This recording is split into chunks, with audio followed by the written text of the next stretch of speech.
이번 달 큐티가요, 전반부는 잠언을 쭉 묵상하고 그리고 후반부는 에베소서를 묵상하는 구성입니다. 그래서 이번 주는 여러분들이 계속 또 에베소서를 묵상하고 계실 텐데요, 이 에베소서를 여러분들이 묵상을 하실 때 항상 세트로 같이 생각을 해봐야 될 편지가 바로 골로새서입니다. 이 에베소서는 주님의 몸된 교회, 즉 예수 그리스도의 몸된 교회를 다루는 책이라면 이 골로새서는 이 교회의 머리 대신 그리스도를 다루는 책입니다. 그렇기 때문에 이 두 권을 같이 보셔야 우리가 균형 있게 볼 수 있는데요, 이 에베소서는 흔히 우리가 옥중서신이라고 부릅니다.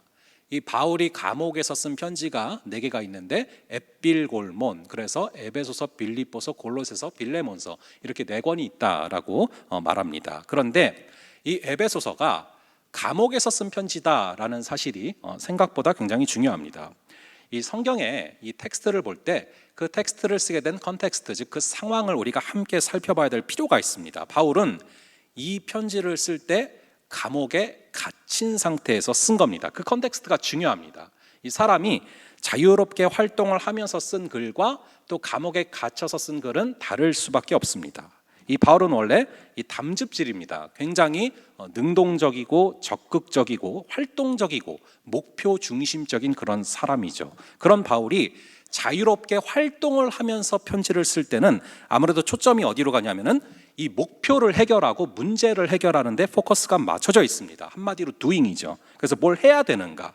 그래서 이 고린도 전후서도 그렇고 갈라디아서도 그렇고 교회의 많은 문제들을 어떻게 해결할 것인가, 여기에 포커스가 맞춰져 있거든요. 그런데 감옥에 갇혀서 멈춰 있는 상황에서는 문제를 해결하는 것보다 이 본질이 더 중요해지는 것입니다. being이죠. 그래서 하나님은 어떤 분이시고, 그리고 하나님께서 우리를 교회로 부르신 이유는 무엇이고, 이런 신앙의 본질에 집중을 하고 있다라는 것이죠. 그래서 에베소서를 보시면은 이 교회의 문제를 해결하는 이런 것은 하나도 나오지 않습니다. 이 고린도 전후서, 갈라디아서가 교회에 발생한 문제를 어떻게 해결할 것이냐, 이런 관점이라면은 이 에베소서에서는 하나님은 누구시고 우리를 교회로 부르신 이유는 무엇이고, 이런 본질을 깊이 있게 다룬다라는 것이죠. 그리고 신앙생활에서 가장 중요한 이 구원의 문제를 아주 깊이 있게 다루고 있습니다. 여러분들은 교회 하면은 뭐가 떠오르십니까?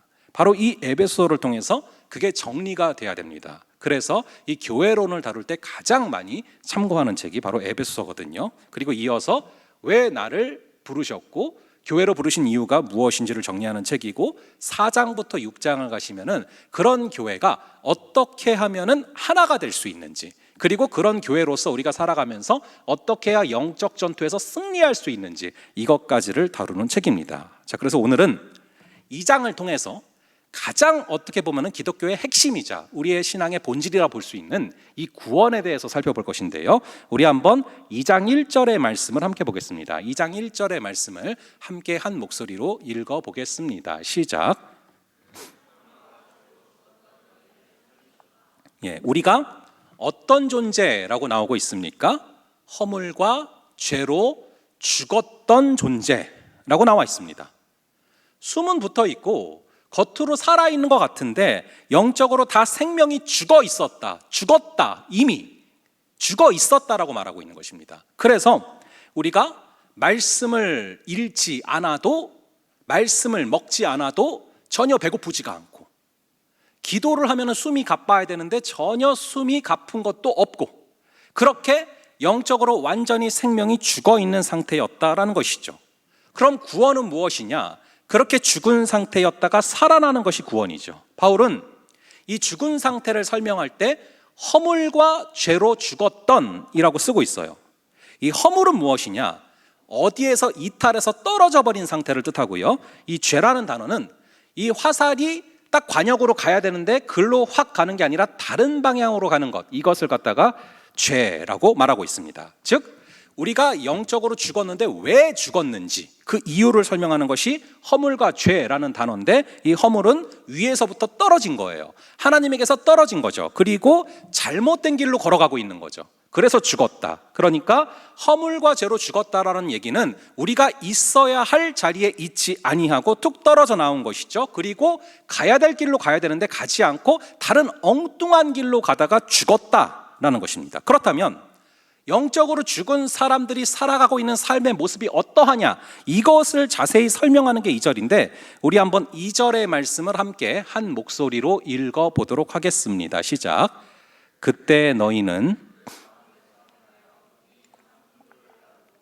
공중에 권세 잡은 자를 따랐으니 지금 불순종의 아들 가운데서 역사하는 영이라. 자, 허물과 죄 가운데 죽어서 우리가 걸어 다닐 때 우리는 무의식 중에 내가 스스로 원하는 방향으로 결정해서 걸어가고 있다라고 생각을 하지만 사실은 내가 결정해서 내가 원하는 곳으로 걸어가는 것이 아니라 뭔가의 지배를 받으면서 그것에 지배를 받아서 그거를 따라가고 있다라는 거예요. 근데 그게 뭐냐, 바로 세상 풍조라고 나와 있죠. 즉 내가 걸어가는 길이 보니까 세상 풍조라는 게 정해놓은 대로 따라가고 있는 거죠. 그리고 세상 풍조를 보니까 그건 또 누가 정하냐, 여기 나오는 것이 공중에 권세 잡은 자가 그 세상 풍조를 정하더라라는 것입니다. 그 불순종의 아들들 가운데 역사하는 영, 그게 바로 사단인데 이것이 세상 풍조를 정하고 세상 풍조가 우리의 마음이 원하는 것들을 결정하고 있더라라는 것이죠. 이것을 조금 더 자세하게 풀어보겠습니다. 바울은 성경의 아주 많은 부분에서 이 하늘을 갖다가 3층 천이라고 나눠서 구분을 합니다. 이것이 유대적인 사고방식이기도 한데요. 그래서 3층 천 중에서 1층은 어디냐? 바로 이 1층 천은 우리가 눈으로 보이는 그 하늘입니다.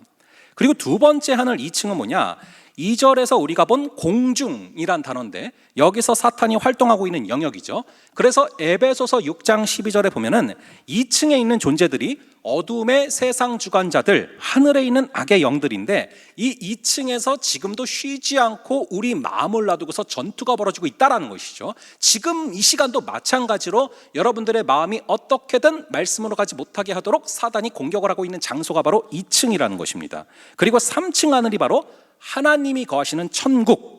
그래서 이 세 종류의 하늘에 대해서 우리가 인식을 하다 보면은 기도가 저절로 중요하다는 게 깨달아집니다. 왜냐하면 지금도 2층 천에서는 영적 전투가 벌어지고 있으며 거기서 승리할 수 있는 강력한 무기가 바로 말씀과 기도이기 때문이죠. 그래서 우리의 마음은 2층에 있을 때도 있고 때로는 3층에 있을 때도 있습니다.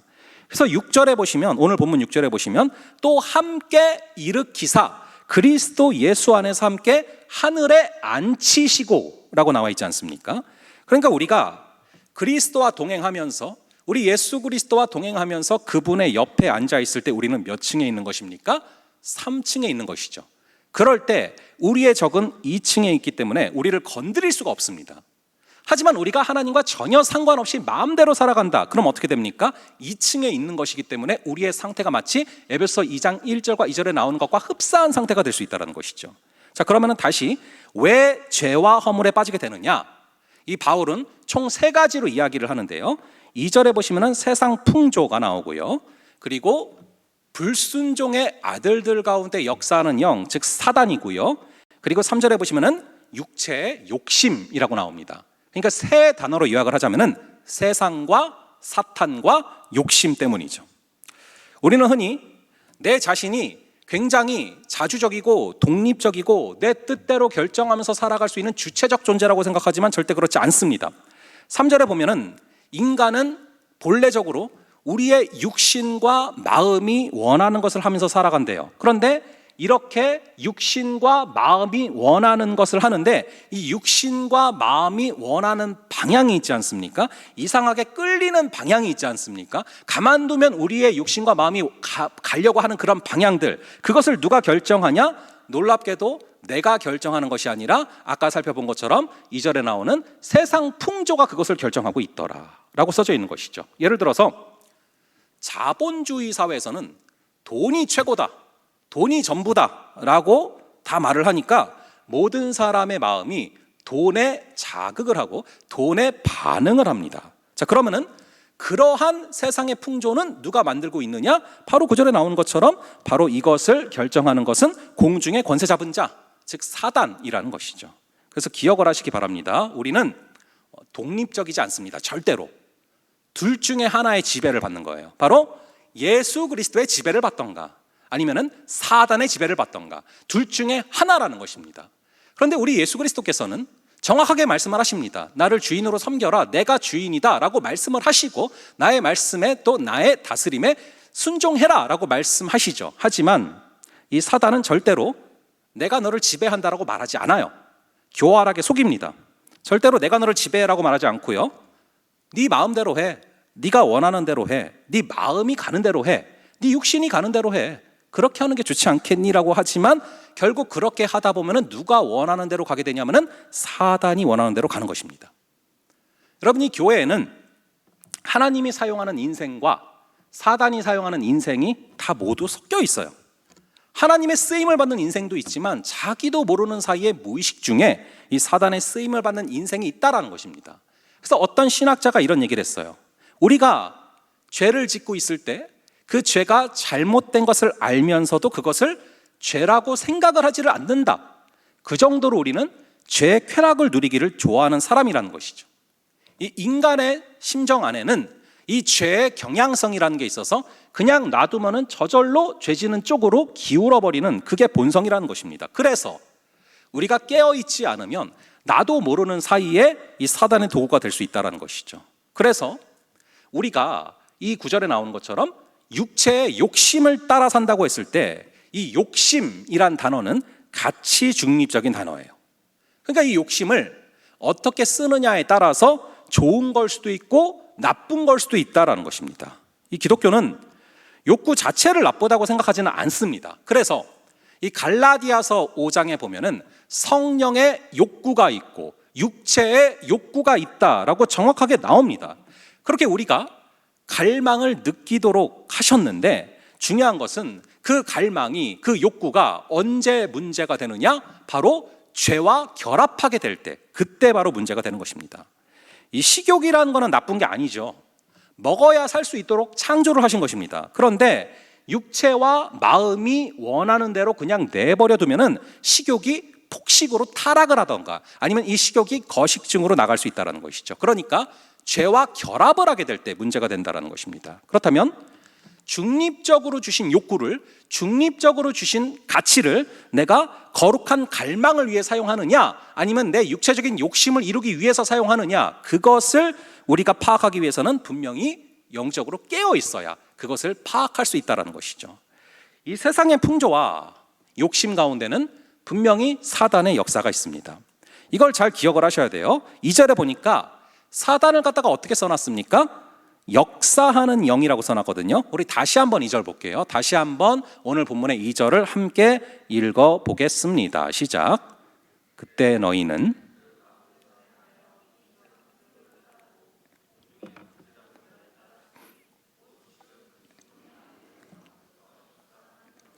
사단을 역사하는 영이라고 썼는데 이 역사하는 영, 이게 무슨 뜻이냐면은 영어로 at work, 즉 살아서 지금 일하고 있다라는 거예요. 성령님만 역사하시는 게 아니라 사단도 역사하고 있습니다. 사실 이 세상에서도 이 사단의 존재를 아는데 우리만 모르고 우리만 별다른 관심이 없어요. 하지만 명확하게 at work, 지금 일하고 있다라고 써져 있으니 우리가 이것을 간과하지 말고 깨어 있어야 된다는 것입니다. 그런데 그 사단이 공중의 권세 잡은 자라고 나와요. 여러분 혹시 텔레비 같은 거 볼 때 방송 중에 on air라고 써진 거 혹시 보신 적 있죠? 예, 그게 말 그대로 on air, 즉 공중이거든요. 공중. 그러니까 공중으로 지금 전파를 쏘고 있다 할 때 on air가 써지는 거예요. 실제로 그렇습니다. 이 공중의 권세 잡은 자가 모든 미디어를 다 장악하고 있어요. 이 유튜브라던가 SNS, 인스타그램 다 장악을 하고 있죠. 그래서 사람들이 거기에 다 파묻혀서 정신이 없다라는 것들을 사실 굳이 설명하지 않아도 여러분들이 잘 아실 겁니다. 실제로 여러분 중에 한 청년이 나눠준 얘기인데 이 인스타그램을 하다 보면은 처음에는 내가 인스타그램을 보는데 나중에는 거기서 뜨는 것들이 막 생기니까 나도 모르는 사이에 거기에 뜨는 것들을 계속 보게 되고 그러다 보니까 나도 모르는 사이에 무의식 중에 세상에서 성공하는 10가지 법칙 이런 거에 집착하고 있는 나를 무의식 중에 집착하고 있고 심취하고 있는 나를 발견하게 되더라라는 얘기를 누가 나눠줬거든요.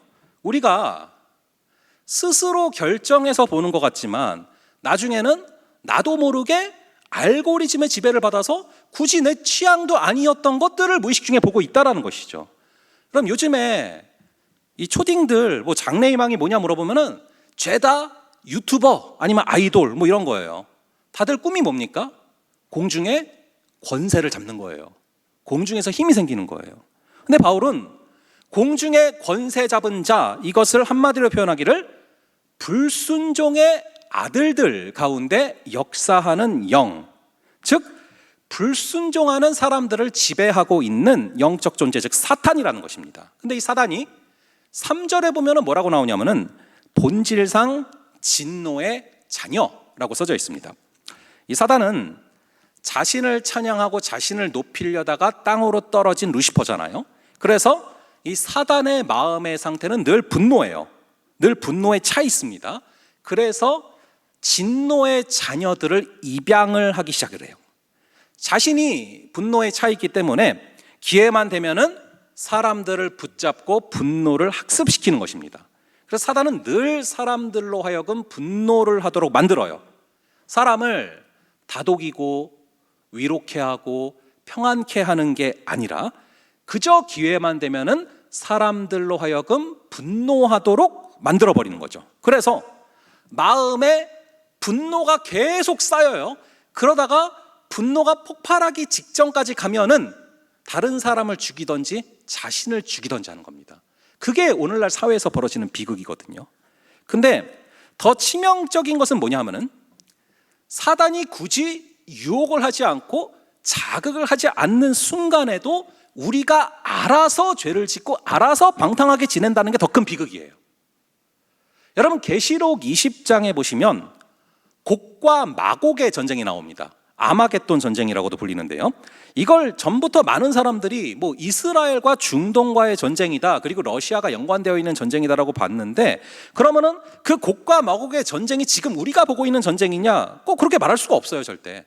왜냐하면은 이 천년 왕국을 어떻게 바라볼 것이냐에 따라서 굉장히 다양한 해석이 발생하기 때문이고, 주님이 언제 재림하실지 우리가 모르기 때문이죠. 그런데 그런 해석들을 다 떠나서 이 곡과 마곡의 전투에서 우리가 명확하게 얻어낼 수 있는 교훈 하나가 있어요. 그게 뭐냐면은 이 곡과 마곡 전쟁은 계시록을 자세히 살펴보면은 사단이 결박된 상태에서, 즉 사단이 활동을 하지 못하는 상태에서 벌어지는 전투입니다. 그러니까 전쟁이라는 것이 꼭 사단이 뭐 부추기고 사단이 막 유혹하고 그래서 벌어지는 게 아니라는 거죠. 사단이 심지어 활동을 안 한다고 할지라도 사람들 안에 있는 그 욕심이 자극하고 그 욕심이 결국에는 잉태해서 죄를 낳고 죄가 장성한 즉 사망을 낳고 그래서 전쟁들이 발생한다는 겁니다. 그러니까 이 욕심이라는 것이 얼마나 최악의 결과를 가져오는지를 명확하게 말을 하고 있는 거죠. 그러니까 우리가 뭐 사단을 핑계댈 필요도 없다라는 거예요. 그렇게 우리 안에 욕심이라는 게 무섭다라는 것입니다. 그렇게 허물과 죄로 죽은 비참한 우리의 상태를 묘사한 게 3절까지 기술된 상태예요. 그런데 4절에 가니까 뭐라고 말씀을 하십니까? 우리 한번 4절의 말씀을 함께 한 목소리로 읽어보도록 하겠습니다. 시작.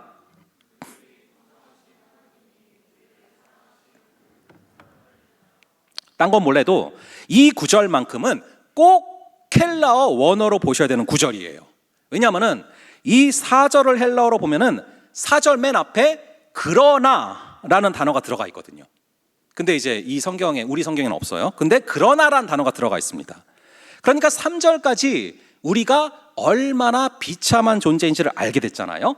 그러나 하나님이 우리를 살리셨다라는 거예요. 그래서 어떤 주석을 보면요, 그러나 하나님이라는 이 두 글자가 얼마나 강력하고 위대한 단어인지를 강하게 강조해 놨습니다. 우리는 허물과 죄로 죽은 존재인데 그러나 하나님이 우리를 살리셨다.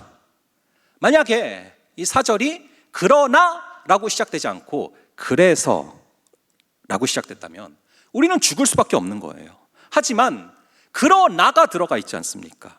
이 하나님의 은혜는 그러나의 은혜예요. 우리는 허물과 죄로 죽을 수밖에 없던 존재인데 그러나 그럼에도 불구하고 하나님께서 살리시는 것이 하나님의 큰 은혜인 줄을 믿으시기 바랍니다. 이 구약에 보시면 마라의 쓴 물 사건이 나옵니다. 이스라엘이 출애굽을 해서 광야에서 한참을 헤매다가 너무 목이 말랐어요. 그러다가 마라에 도착을 해서 물이 있어서 너무 좋았는데 그게 쓴 물이라 도저히 마실 수가 없는 거죠. 그래서 모세가 기도를 했더니 한 나무를 거기다 던지라고 지시하셔서 그 나무를 그 물에 던집니다. 그랬더니 그 쓴 물이 단물로 바뀌어서 다 마셨다라고 나와요. 마치 그거랑 같습니다. 모든 인류가 죽어가고 있는데 마치 쓴 물을 먹는 것 같은 상황인데 거기에 나무를 던진 것처럼 예수 그리스도의 십자가가 던져졌더니 그것이 살아있는 물이 되었다. 그것이 단물이 되었다. 그래서 우리가 살아났다라는 것이죠. 그렇게 하나님은 우리를 살리셨는데 우리를 살리신 이유가 무엇이냐? 4절에 보면은 두 가지 이유로 우리를 살리셨습니다. 그 두 가지 이유가 무엇입니까? 하나는 하나님이 긍휼이 풍성하셔서 살리셨다. 즉 우리를 불쌍히 여기셔서 살리셨다는 거예요. 또 하나는 그 큰 사랑으로 인하여 우리를 살리셨다. 그러므로 여러분 여기에 보시면은 이 하나님께서 우리를 구원하심에 있어서 우리의 어떤 자격이나 우리의 어떤 이유가 하나도 안 들어가 있어요. 우리를 그럼에도 불구하고 우리를 살리신 이유는 두 가지입니다. 그 큰 사랑으로 인하여 그리고 그 긍휼이 풍성하심을 인하여 우리가 살아났다라는 것입니다. 오직 그분께 원인이 있는 것이죠. 이어서 5절과 6절 두 구절을 볼게요. 5절과 6절 두 구절을 함께 읽어보겠습니다. 시작. 허물로 죽은 우리를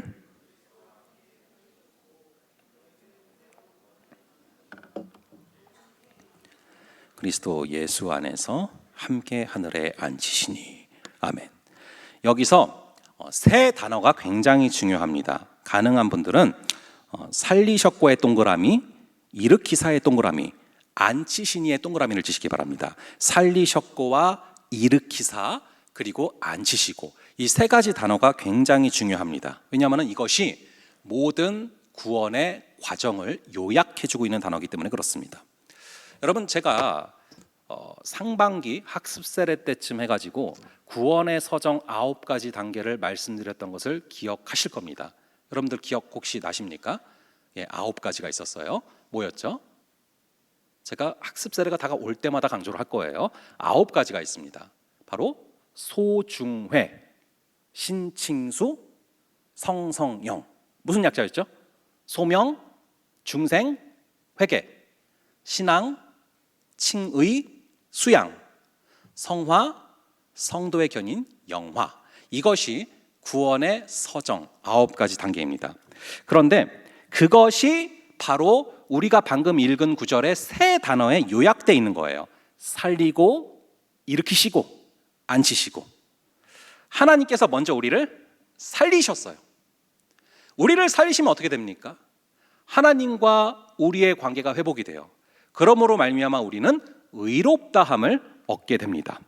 그런데 그렇게 우리를 의롭게 여겨주셨는데 우리는 또 죄를 짓고 또 넘어져요. 그렇게 우리가 넘어졌을 때 우리 주님께서 어떻게 하시냐? 주저앉아서 그냥 절망하도록 내버려 두시는 게 아니라 두 번째 보니까 어떻게 하신대요? 일으키신다라고 나와 있잖아요. 다시금 일으키신다. 그래서 살리셨지만 우리가 또 넘어졌을 때 다시 일으키신다. 그래서 낙심하지 말고 다시 일어서라 말씀하신다는 겁니다. 이렇게 세우시죠. 그리고 궁극적으로는 우리를 앉히시는 거예요.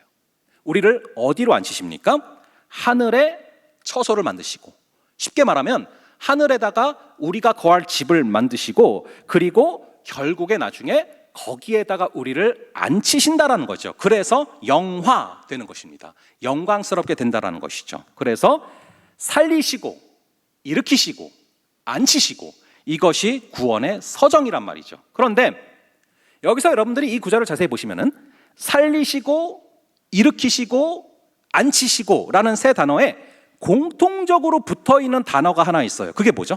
한번 찾아보세요. 살리시고 일으키시고 앉히시고 이 세 단어에 공통적으로 붙어있는 단어가 있는데 그게 뭐냐면 바로 함께라는 단어입니다.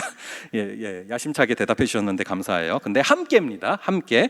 자, 그러니까 구원의 서정은 여러분이 혼자 할 수 있는 일이 아니라는 거예요. 오직 그리스도와 함께 살리시고, 그리스도와 함께 일으키시고, 그리스도와 함께 앉히신다라는 것이죠. 그게 바로 구원이라는 것입니다. 그러므로 여러분, 이 그리스도가 없이는, 우리 예수 그리스도가 없이는 우리는 이 구원에 있어서 아무것도 스스로 할 수 있는 것이 없다라는 거예요. 그래서 그리스도와 함께 살리시고 함께 앉히시고 함께 일으키시는 이 과정 가운데 있기 때문에, 마찬가지로 이 구원의 과정은 나 혼자 이루어낼 수 있는 게 아니라 하나님이 허락하신 공동체와 함께, 여러분들께 허락하신 그 지체들과 함께 이 구원의 과정들이 이루어난다라는 것입니다. 그리고 무엇보다 가장 중요한 것은 그리스도와 함께 가야 이 서정들이 온전히 이루어질 수 있다라는 것이죠. 그리스도가 없이는 불가능하다는 것입니다. 그래서 이 찰스 스펄전 목사님은 이런 표현을 썼습니다. 구원을 나 혼자 나의 힘으로, 나의 선행으로 이룰 수 있다라고 생각하는 것은 마치 커다란 종이배를 만들어서 그 종이배를 타고서 대서양을 건너려는 것보다 훨씬 어리석은 일이다. 맞는 말이죠. 여러분, 우리가 수영을 아무리 잘한다고 해도 뭐 한강 정도를 건너면 거면 모를까, 이 수영을 아무리 잘하는 사람이 있다고 해도 그 사람이 대서양을 건널 수 있는 사람이 있겠습니까? 불가능한 것이죠. 그래서 이렇게 구원이라는 것은 본질적으로 인간이 스스로 할 수 있는 일이 아니다라는 것입니다. 오직 구원은 무엇으로 받게 됩니까? 여러분, 무엇으로 구원을 받을 수 있습니까? 이 내용들을 보면 그렇죠. 믿음으로. 근데 엄밀하게 말하면 믿음으로 받는 것보다 사실은 엄밀하게 말하면 은혜로 받는 거예요. 그분의 풍성하신 긍휼하심, 그리고 그 큰 사랑으로, 그 은혜로 받는 것입니다. 여러분, 믿음이라는 게 그렇습니다. 우리가 구원을 믿음으로 받는다라고 생각할 수 있어요. 그런데 사실 아까 구원의 서정 9가지 단계를 보면은 믿음은 몇 번째냐면은 소중회 신, 이 신앙이 믿음이에요. 그러니까 4번째 단계에 불과해요. 그 앞에 더 있다라는 것이죠. 여러분, 마치 이것과 같습니다. 여러분들이 밤에, 한밤중에 이제 방에서 불을 켜려고 해요. 어두워서. 그럼 뭘 켜죠? 스위치를 켜지 않습니까? 근데 스위치를 킨다고 불이 들어오는 것 같지만 사실은 자세히 보면은 벽면 안으로 스위치와 여러 전선들이 연결되어 있어서 결국 어디까지 도달하냐? 변전소와 연결이 되니까 결국에는 전기가 들어오는 거예요. 근데 믿음이라는 것은 마치 스위치를 누르는 거랑 흡사합니다. 아무리 스위치를 눌러도 그 전선들이 벽으로 연결돼서 결국에는 변전소와 연결되어 있지 않다면 불이 들어올 수가 없죠. 마찬가지로 오직 주의 은혜라는 그 광맥을 통해서만 구원이 들어올 수 있고, 그 과정 가운데 역할을 하는 것이 우리의 믿음이라는 것이죠. 우리 한번 7절의 말씀을 보겠습니다. 7절의 말씀을 한번 함께 읽어보겠습니다. 시작. 이는 그리스도 예수 안에서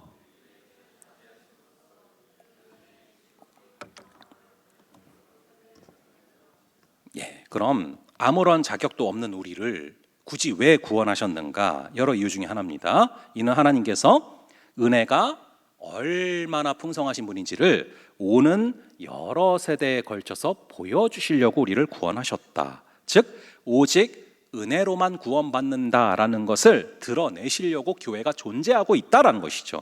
그럼 우리 공동체가 여기에 있는 이유도 무엇입니까? 마찬가지로 오직 은혜로 구원받는 그 역사가 나타나라고 우리를 여기에 두셨다라는 것이죠. 그래서 구원은 죽음에서 생명으로 옮기는 것인데, 그 구원의 역사가 있어야 된다고, 그것을 보여주라고 나타내셨다라는 것이죠. 그게 바로 교회가 계속 학습하고 또 세례하는 그 이유예요. 그 세례가 바로 영적으로 우리가 죽었다 살아났다라는 것을 명확하게 나타내는 것이고, 그 세례를 통해서 우리가 주의 은혜 사슬대사 나를 주께 메소서라는 찬양처럼 우리가 주께 묶이는 그 은혜가 벌어진다라는 것이죠. 자, 우리 마지막으로 8절과 9절 함께 읽고 마치도록 할게요. 8절과 9절 함께 읽겠습니다. 시작.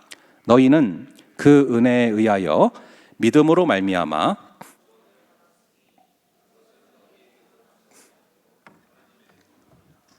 행위에게 선한 것이 아니니 자랑하지 못하게 함이라. 아멘. 여러분, 여기 보시면은 8절의 마지막에 구원을 갖다가 뭐라고 쓰고 있습니까? 하나님의 뭐라고 하죠? 선물이라고 말하고 있어요. 구원은 하나님의 선물이다. 여러분이 선물이라는 것은 말 그대로 주는 사람 마음이에요. 선물을 받는 사람이 정하는 게 아니에요. 받는 사람이 쟁취적으로 얻어내는 게 아니에요. 이 선물은 주는 사람 마음이고 주는 사람이 주고 싶은 대로 주시는 것이죠. 그런데 하나님께서 이 구원을 선물로 주셨어요. 그 얘기는 이 선물은 주는 사람 마음이셔서 하나님께서 은혜로 주신 것이지 우리가 어떻게 해서 얻어낼 수 있는 게 전혀 아니었다라는 것입니다. 여러분들이 에베소서 1장 4절에 본 것처럼 창세 전에 그분께서 구원할 자들을 택하셨대요. 여러분들이 창세 전에 뭐 하고 있었던 게 있습니까? 우리가 창세 전에 구원받을 만한 성경을 많이 그때 읽고 있었습니까? 아니면 기도를 열심히 했습니까? 아니면 선행을 했습니까? 우리가 창세 전에 하나님이 구원받을 자들을 택하시고 그래서 우리가 여기 앉아 있는데 여기에 있어서 이것은 하나님의 전적인 선물이지 내가 할 수 있었던 것이 아무것도 없었다라는 것이죠. 그래서 구원은 하나님의 선물이라는 것입니다. 내가 결정해서 내가 원해서 받는 게 아니었다라는 것이죠. 그럼 선물을 받는 사람의 태도는 어떠해야 됩니까? 그 선물을 주실 때 이것에 대해서 감사함으로 받는 거예요. 그래서 구원은 하나님께서 은혜로 우리에게 주시는 것이지만 받는 사람의 입장에서는 두 손을 펼쳐서 감사함으로 받는 것, 이것을 믿음이라고 합니다. 그래서 하나님 편에서는 은혜로 주시지만 우리의 편에서는 이것을 믿음으로 받아야 된다라고 말씀하고 있는 것이죠. 은혜에 의하여 주어진 구원을 믿음으로 말미암아서 받는다. 마찬가지 우리의 삶의 원리들이 그렇습니다. 이번 한 주간도 하나님께서는 그분의 풍성하신 사랑으로 인하여서 그 큰 사랑으로 인하여서 그 긍휼의 풍성하심으로 인하여서 분명히 여러분들에게 놀라운 역사들을 이미 준비하고 계시고 은혜로 부어주실 줄을 믿으시기 바랍니다. 그분은 은혜로 우리에게 삶을 허락하시는데 그것을 우리가 받아내는 것은 믿음으로 받아내야 된다는 것이죠. 우리 주님께서 허락하시는 그 믿음으로 말미암아 주께서 허락하시는 구원의 역사들을 그것을 믿음으로 받는 그런 한 주 되시기를 간절히 바랍니다. 우리 함께 믿음이 없이는 함께 좀 찬양하면서 나아가도록 하겠습니다.